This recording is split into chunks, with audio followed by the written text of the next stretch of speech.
talafatu lau whaafonganga Samoa i le nei tae au, o se mai al whaafonga o talafo o lau Radio Samoa. O le tūlai se fulu lua i le waweao ana nei, o le atoe ta talai fai tutoa o New Zealand i ona tangata sitiseni o lo opoloka i melepone au se talia. O le ana tau fia le tu mau e New Zealand fai ngamalanga sa oloto taunu mai Victoria, mai le aso lua limo me a o tau tau fio fia i le sasao le COVID i tua i le community i lea se tete. E uila o lea o lo tau fia le tu mau pea fai ngamalanga va lele mai isi vae ngole stete. O lea ua whaatanga i New Zealand na toe whaafo i mai ona tangata o lo poloka i au Setalia. A matatu ana nei e au noa ma le tau whaanofo i sea. E talitono New Zealand o le whai o tapu o Victoria o lea sano nofo ai i lato nei le fale. Ma e le mo o mia i le toe tau whaanofo i sea peitai, e te tau ona fo i mai ma le siaki e negative o le COVID. E o lava fo i le toe mau o le se fulutasi cases i le community a melepone ana nafi. O lo o mawhanawhana lava e maua lalo le tūlanga ono la matio New Zealand i le toe fo i mai o i lātou nei. O le vai aso tā luaina sauno ai le whaatono o le soifua maloloina Dr. Ashley Bloomfield o le fo i o le awhaia siaki o i lātou nei le taimi e whaato ātau nu o mai ai. O le uno i taimi le nei wa whaatanga i e New Zealand pase se toe fo i mai. Mai se isi atunu o lo pepesia i tua le community le COVID ai o mai o i tua ai le ono fuanga whaanofo i sea. Manatua, pau tangata o lo o mai nei whai ngā malango i lātou e no nofo i New Zealand, au fia i matangata whai ngā luenga i au nanga tāua.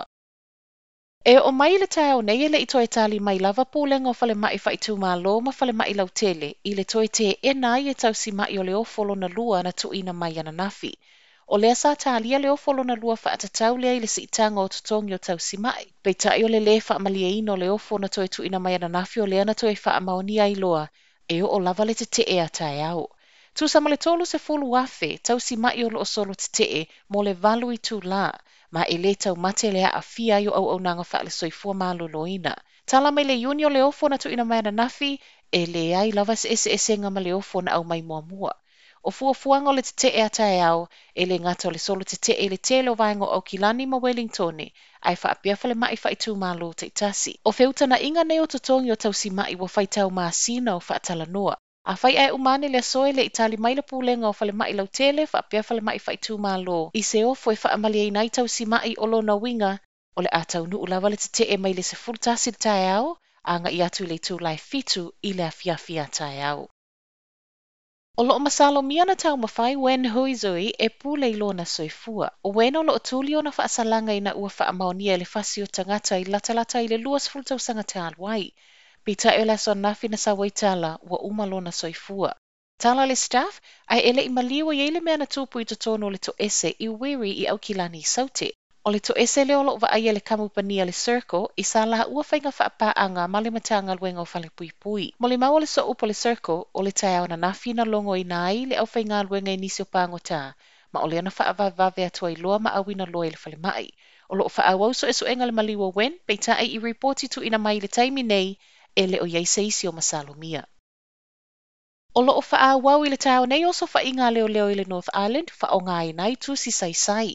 Tala le Heralded tau nei, o le tele o nei tu si sai o lo sa iliei au Kilani, Waikato, Bay of Plenty, Central ma Wellingtone. O nei oso whainga o nisi o so enga whaatau nu o le vaenga o tā ua, o le National Organised Crime Group, ma e whaapeo le pōna pō le ana sai mai eile to atasi My Point England i au Kilani.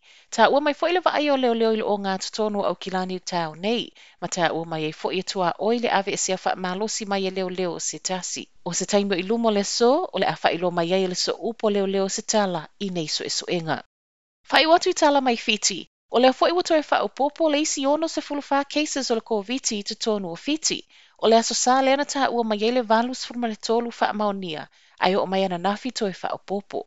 Wha maonia fo i le vaenga o le soifua malolo i nā fiti, o le aso nafi leana maliu wai se tasi o ngase ti ngā ina na tau fia i le whale mai. Ona o le COVID lava, ma o lea ua to a wha i ei tangata mali liu o fiti ona o le wha mai. O le papolenga o lo i ei e peo na sauno o le whailau tusi o le soifua malolo i nā fiti, Dr. James Fong, o le whaawau peo na lea mana ia ma le usita ia e tangata o tapu, o lo whaia mo le tau tau fiofio le pepesi o le siama. E o mai le tau nei, e 555 active cases o lo e no fuanga wha anofo e sea.